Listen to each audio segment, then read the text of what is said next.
Shockwaves through the Louisville community. 34 years ago, a little girl with a freckled nose and red curly hair became the face of tragedy, an image parents would think of when they let their children out to play. It was the face of Ann Gottlieb, a 12-year-old girl abducted from the old Bashford Manor Mall in 1983. Tonight in the Vault, we revisit the Ann Gottlieb case and the lasting impact it had on crimes involving children. June 1st, 1983. A 12-year-old little girl vanishes from Bashford Manor Mall. The bicycle she used to get there, the only clue left behind.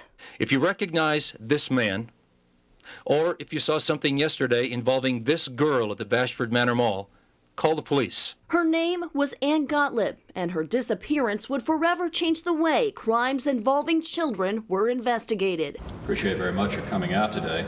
Days after their daughter's disappearance, Tully and Ludmila Gottlieb pleaded for help, standing next to then County Judge Executive Mitch McConnell as he announced reward posters were being distributed around the Commonwealth.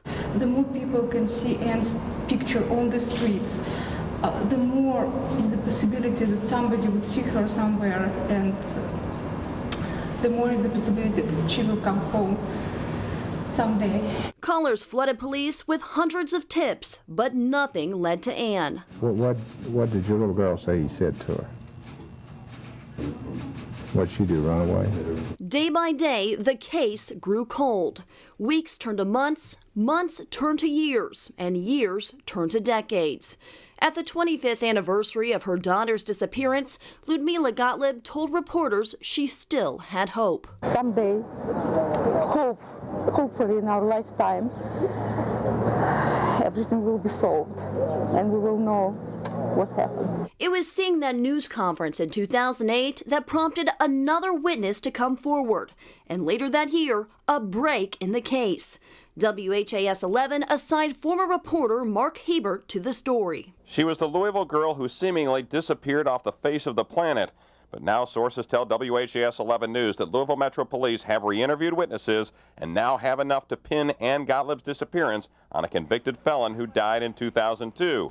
Police believe Gregory Oakley Jr. followed 12-year-old Ann Gottlieb to the parking lot at Bashford Manor Mall and abducted her, leaving only her bicycle behind. Oakley died 6 years ago after serving a prison sentence at the LaGrange Reformatory for burglary, rape, and being a persistent felon. During a news conference in late 2008, Major Barry Wilkerson announced LMPD's cold case detectives had solved the case. New information from Gregory Oakley's former girlfriend and an inmate who had served time with him led investigators to believe Oakley abducted Ann Gottlieb in 1983 and killed her by injecting her body with a powerful narcotic. We went through these cases just to see if there was something that we missed, some piece of the puzzle that we really need to put in place, and that's kind of what happened with the Ann Gottlieb case. But 34 years since Ann Gottlieb's disappearance, one piece of that puzzle is still missing.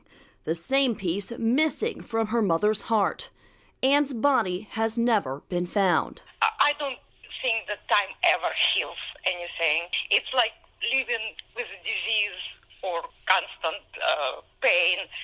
You learn to live with it, and you learn to keep it to yourself and not to impose it on other people. Ann Gottlieb lived just 12 years, but her case would have a lasting impact on other kids. It led to the creation of the National Center for Missing and Exploited Children, an organization founded by Ernie Allen, former public safety director of Louisville. Cases like the Ann Gottlieb case here in Louisville helped awaken the nation to the fact that kids were vulnerable and kids were being victimized. The center helped launch tools like Amber Alerts and sex offender registries, resources that are crucial to saving and protecting kids today. You know, we can't do enough for our children is the way I look at it, and we are definitely way more advanced at this time than we were when Ann Gottlieb was taken. So I guess the greatest impact to the community is we have great resources now to help solve these cases, and then the best interest of the children, we find them alive. Because her body has never been found, Ann Gottlieb is still listed as a missing person on LMPD's website. If you have any information on where she might be, you can get in touch with detectives by calling their tip line 574 LMPD.